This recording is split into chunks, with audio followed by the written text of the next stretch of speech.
دولت دی ہے، میں چاہتا ہوں تم لے لو مجھ سے، پتہ نہیں کب بلاوا آ جائے، کہ میرے دل میں دنیا کے کسی انسان کی نفرت نہیں ہے، نہ مذہب کی بنیاد پر، نہ مسلک کی بنیاد پر، نہ قوم کی بنیاد پر، کسی شکل میں بھی میرے دل میں اللہ نے کسی کی نفرت نہیں ڈالی۔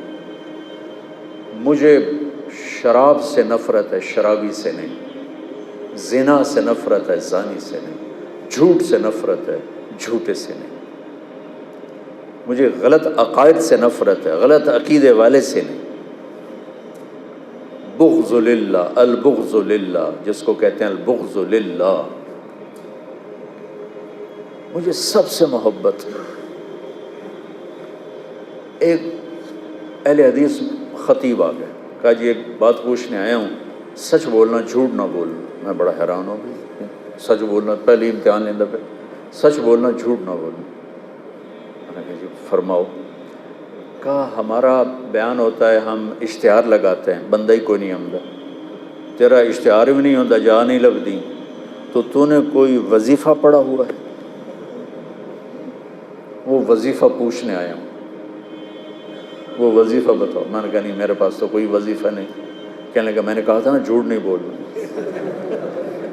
مجھے سچ سچ بتا وہ کیا وظیفہ ہے، میں وہ وظیفہ کرنا چاہتا ہوں۔ وہ پیچھے ہی پڑ گیا۔ میں نے کہا مولانا صاحب میں نے کوئی وظیفہ نہیں پڑھا، مجھے کوئی وظیفہ، میں وظیفے پڑھتا ہی نہیں، میں تو صرف صبح شام کی دعائیں پڑھتا ہوں اور مسنون تسبیحات پڑھتا ہوں بس۔ جو زیادہ پیچھے پڑ گیا، میں نے کہا ایک وظیفہ ہے، سب سے محبت کرو، سارے ہی آ جائیں۔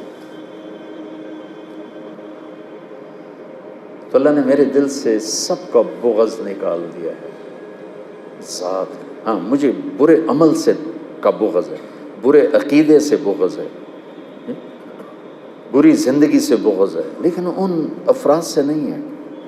وہ اللہ کے بندے ہیں، اگر وہ کلمہ پڑھتا ہے اندر سے جو مرضی ہے، میں اسے مسلمان ڈیل کروں گا اور اسے اپنے گلے لگاؤں گا، اپنا ہاتھ اس کے لیے پھیلاؤں گا۔ اس وقت دنیا میں یہ سوچ دم توڑ چکی ہے، اور مدرسوں سے نکلنے والے بچے بھی نفرت کی آگ میں جل رہے ہوتے۔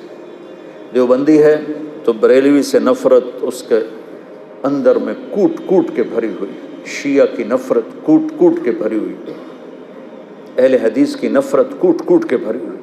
اگر وہ بریلوی مدرسے سے نکلا ہے تو دیوبندیوں کی نفرت سے بھرا ہوگا، اہل حدیث کی نفرت سے بھرا ہوگا، شیعہ کی نفرت سے بھرا ہوگا۔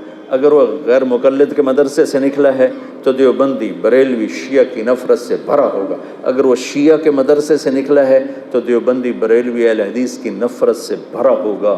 بچوں آگ لگی ہوئی ہے، میں بجھانے کے پیچھے پڑا ہوا ہوں۔ بجھائے گا تو اللہ، میری کیا اوقات ہے، لیکن میں چاہتا ہوں میری اولاد ہو، میرا ساتھ دو۔ میں فخر سے کہتا ہوں میں نے علماء دیوبند سے پڑھا ہے، اور میں نے اس تشریح کو جو علماء دیوبند نے دین کی تشریح کی ہے اسے صحیح مانا ہے اور اس کو گلے سے لگایا، اسے اپنی بنیان بنایا ہے، میں اس کو تسلیم کر چکا ہوں۔ لیکن میں باقیوں کے پیچھے فتوے نہیں لے کے پھر رہا، میں باقیوں کو گنجائش دیتا ہوں، باقیوں کو راستہ دیتا ہوں۔ جس کے پاس بھی دلیل ہے ٹھیک ہے، فیصلہ تو اللہ آگے چل کے کرے، میں یہاں کیوں فتوے بازی کے بازار گرم۔ ایک مناظرہ دیکھا، ایسی کلپ کھل گیا تو وہ ادھر ہمارا وہ تھا مناظر اور ادھر تھا اہل حدیث کا، رفع یدین نہیں ہے، رفع یدین ہے۔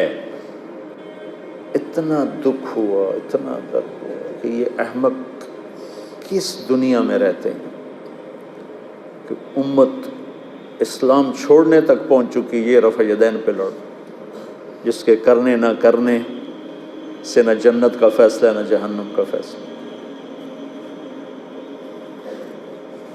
تو بچوں یہ چند ضروری باتیں تھیں جو آپ کی خدمت میں پیش کرنی تھیں۔ آپ شہید کربلا اور یزید یہ کتاب آپ ضرور پڑھیں، تاکہ ابھی آپ کا ابتدائی سفر ہے تو آپ کا ذہن صاف ہو جائے، ایسی کوئی ادھر ادھر کے احمقانہ مواد پڑھ کے آپ کا ذہن نہ ڈول جائے۔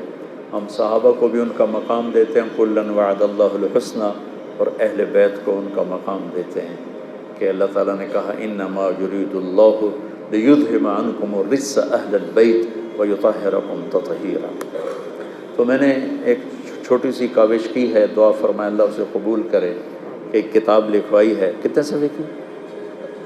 625 صفحے کی وہ کتاب تیار ہوئی ہے۔ کتنے سال لگے؟